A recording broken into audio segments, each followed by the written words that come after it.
എന്താണ് പറയേണ്ടതെന്നോ ആരോടാണ് പറയണമെന്നോ സത്യം പറയണമെന്നോ അറിയത്തില്ല.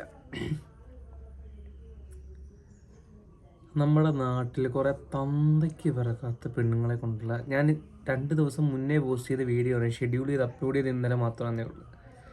ഈ സംഭവം അറിഞ്ഞതിന് ശേഷം ഇങ്ങനൊരു വീഡിയോ ചെയ്യണമെന്ന് തോന്നിയത് കൊണ്ട് ചെയ്യുന്നൊരു വീഡിയോ. അറിയാതെ ചെയ്തതാണെങ്കിൽ പോലും ഒരാളുടെ ജീവൻ പോകും സത്യത്തിൽ പോലും വിചാരിച്ചിട്ടില്ല. സ്ത്രീകളെന്ന് പറയുകയാണെന്നുണ്ടെങ്കിൽ സ്നേഹിക്കപ്പെടേണ്ട ബഹുമാനിക്കപ്പെടേണ്ട ആൾക്കാർ തന്നെയാണ്. പക്ഷെ ഇങ്ങനെയുള്ളവളുമാർ ഒരു കാരണവശാലും അത് അർഹിക്കുന്നില്ല. ഏത് രീതിയിൽ ഇവളെയൊക്കെ നിയമത്തിനെ കൊണ്ട് എനിക്ക് എൻ്റെ കാഴ്ചപ്പാടാണ് ഞാൻ പറയുന്നത്. നിയമത്തിനെ പുച്ഛമായിട്ടൊന്നുമല്ല, നിയമത്തിനെ കൊണ്ടൊന്നും ചെയ്യാൻ പറ്റുമെന്ന് എനിക്ക് തോന്നുന്നില്ല. ആണുങ്ങളുടെ മണ്ടയ്ക്ക് കുതിര കയറാനും ആണുങ്ങൾ ഒരു പെണ്ണുങ്ങളെ എന്തെങ്കിലും ചെയ്യുകയാണെന്നുണ്ടെങ്കിൽ സ്ട്രോങ് ആക്കാനും മാത്രമേ എൻ്റെ ഒരു അറിവ് വെച്ച് നിയമത്തിന് പറ്റുന്നുള്ളൂ. ഇതുവരെ നാളത്തെ കാര്യം അറിയത്തില്ല. ആ ചേട്ടൻ്റെ വീട്ടുകാരുടെ അച്ഛൻ്റെ അമ്മയുടെ അവസ്ഥ എന്ന് ആലോചിച്ച് ഒറ്റ മോൻ ഈ കാരണം ആത്മഹത്യ ചെയ്യുന്ന പറയുന്നത് പുള്ളിയുടെ ആ മാനസികാവസ്ഥ നിൽക്കൊന്ന് ആലോചിച്ച് നോക്കുക. കുറേ എടുത്ത് പറയേണ്ട കുറേ തന്തയ്ക്ക് പിറക്കാത്ത സൈക്കോകളായിട്ടുള്ള ആൾക്കാർ ഇവളെയൊക്കെ പോയി വീണ്ടും ഫോളോ ചെയ്ത് 13,000 ഫോളോവേഴ്സ് ആക്കി. അവിടെ ആവശ്യം എന്തുവാ? അവിടെ വിവരമില്ലാത്ത വിവരം കിട്ടും. എൻ്റെ മക്കളെ, നിങ്ങളൊരു കാര്യം മനസ്സിലാക്കുക. നീയൊക്കെ കൊടുക്കുന്ന സപ്പോർട്ട് കൊണ്ട് അവളുമാർ ഇങ്ങനത്തെ തന്തയിലായ്മ പിന്നെയും പിന്നെയും കാണിച്ചുകൊണ്ടിരിക്കുന്നത്. അത് മനസ്സിലാക്കാനുള്ള കഴിവ് പോലും ഇല്ലാതെ ഫോളോ ഉണ്ടാക്കി കൊടുക്കണം.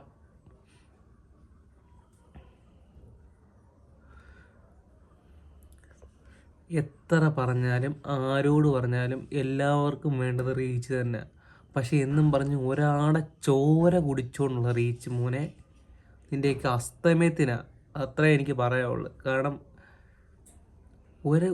ഒരാളൊരു അറിഞ്ഞോ അറിയാതെയോ ബസ് യാത്ര ചെയ്യുമ്പോൾ സ്വാഭാവികമായിട്ട് സംഭവിച്ചു പോകുന്നൊരു കാര്യം, അതിന് അയാളെ സോഷ്യൽ മീഡിയ ഇട്ട് ഒരു തെറ്റും ചെയ്യാത്തതെന്ന് ഞാൻ വിശ്വസിക്കുന്ന ഒരാൾ സോഷ്യൽ മീഡിയയിൽ ഇട്ട് തേജോവധം ചെയ്ത് അതിപ്പം സാമാന്യ ഒരു അന്തസ്സഭിമാനം ഇല്ലാതെ അങ്ങനെ നടക്കുന്ന ഒരാളാണെന്നുണ്ടെങ്കിൽ അയാൾ ഒരിക്കലും ആത്മഹത്യ ചെയ്തില്ല. സമൂഹത്തിൻ്റെ മുന്നിൽ നിലയം വരെയുള്ള ആളായത് കൊണ്ട് മാത്രം അങ്ങനെ ആത്മഹത്യ ചെയ്ത്.